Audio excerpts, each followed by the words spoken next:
முதல்வர்கள் மிக அற்புதமாக குரல் நெறியை மனதில் வாங்கி மக்களுக்கு தனிப்பட்ட மக்கள் இந்த நெறியை போற்ற வேண்டும் என்று இந்த விழாவை நடத்தி கொண்டிருக்கிறார். முதல்வர் அவர்கள் பெண்களுக்காக ஏராளமான திட்டங்களை கொண்டு வந்திருக்கிறார். நான் என் ஃப்ரெண்டு கிட்ட கேட்டேன், முதல்வர் பெண்களுக்காக வாய்ப்பு வசதி ஏராளமான திட்டம் எடுத்துட்டு வராரு, ஏன் இன்னும் நம்ம தீயணைப்பு துறை இருக்கு இல்லைங்களா, ஃபயர் என்ஜின் வரும்ல, அதுல வெறும் ஆண்கள் தான் வராங்க, ஏன் பெண்கள் வர்றது இல்லைன்னு என் ஃப்ரெண்டு கிட்ட கேட்டேன். அவன் சொன்னான், அவருக்கு எல்லாம் தெரியும், ஏன்னா லேடிஸ்க்கு எப்பவுமே பத்த வைக்க தான் தெரியும், அணைக்க தெரியாது, அப்புறமா அதெல்லாம் யோசிச்சு செய்வாரு அப்படின்னா. சபை குறிப்பிலிருந்து நீக்கப்பட்டது. நானும் என் ஃப்ரெண்டும் பேசுறது நடுவர் அவர்கள் ஐயாட்டே கத்துக்கிட்டது சபை குறிப்பிலிருந்து நீக்கப்பட்டது. இல்ல அப்படிதான் சார், ஒரு மனிதன் எப்படி இருக்கணும்னு வள்ளுவர் ரொம்ப தெளிவா சொல்றார் சார். பேசணும், எப்படி பேசணும், சொல்வன்மை எப்படி பேசணும்னு சொல்லி தராரு. அப்புறம் பயனில சொல்லாம எப்படி பேசக்கூடாதுன்னு சொல்றாரு, அதுக்கு ஒரு அதிகாரம்.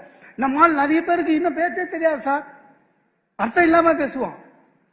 சில பேர் இருக்காங்க, ஒவ்வொரு ஊர்லயும் ஒரு 10 பேராவது சுத்தி நிற்பான், யாரை பார்த்தாலும் இப்ப என்ன பண்ற அப்படின்வான். போன வாரம் தான் சொல்லியிருப்போம், இந்த வாரம் கேட்பான், டே வார வாரமா வேலையை மாத்துவான். என்ன ஒருத்தன் கேட்டான், இப்ப என்ன பண்றேன்னா, எனக்கு கோவத்தில் என்ன பண்ண பேசுறேன்னு. அவனுக்கு கோவம் வந்துச்சு, நம்மெல்லாம் ஊமை மாதிரியோ இவன் பேசுறவ மாதிரியோன்னு. பேசுற சரி, சோத்துக்கு என்ன பண்றேன்னா, நான் சொன்ன பேசுறல்ல பணம் கொடுப்பாங்கன்னு. அப்ப நீ வாய வாடகை விட்டு பிழைக்கிற அப்படின்னா. ஒரு பேச்சாளரை இதை விட அவமானப்பட்ட. ஆனா இப்ப நான் தெளிவாயிட்டேன், யாராவது என்ன பண்றேன்னு கேட்டா உடனே சொல்லிடுவேன், எல்ஐசி ஏஜென்ட் ஆயிட்டேன்னு. 2 வருஷத்துக்கு நம்மள பார்க்க மாட்டானுங்க, அந்த நம்ம தெரு பக்கமே வரமாட்டான் சார். வேற வழி இல்ல.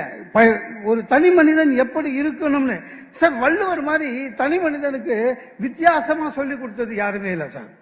நீ குடும்பஸ்தனாவே இரு, துறவியா மாறலான்றான். எப்படா?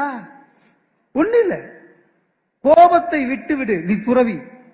நிறைய பேருடைய வாழ்க்கை கெடுறதே கோபத்தாலதான், கணவன் மனைவி உறவு பிரிவதே கோபத்தாலதான். சில பேருக்கு பேப்பர் படிச்சாலே கோபம் வருது சார், பாத்துக்கிறீங்களா? சாதாரண நியூஸ் படிக்கிறோம் அப்படி இல்லைங்க, பேப்பர்ல போட்டுக்குது. ஒரு ஆள் என்ன பண்ணிக்கிறான், 8 பெண்களை ஏமாத்தி கல்யாணம் பண்ணிக்கிறான். 9வது பண்ணும்போது போலீஸ் பிடிச்சிருச்சு, பேப்பர்ல போட்டுக்குது. இவன் பாவி பாவி, இவனெல்லாம் என்கவுண்டர் பண்ணும், இவனுக்கு கோபம். ஏன்? அதுவே நம்ம பேப்பர், தமிழ் பேப்பர் எப்படி போடுவாங்க, அந்த 8 பேர் கல்யாணம் பண்ணவன ஒரு போக்கிரி அது மாதிரிலாம் போட மாட்டாங்க, காதல் மன்னன் கைது அப்படின்னு போடுவாங்க.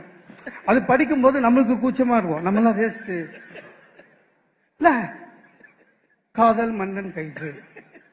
இவன் அதுக்கு கோவப்படுறான்.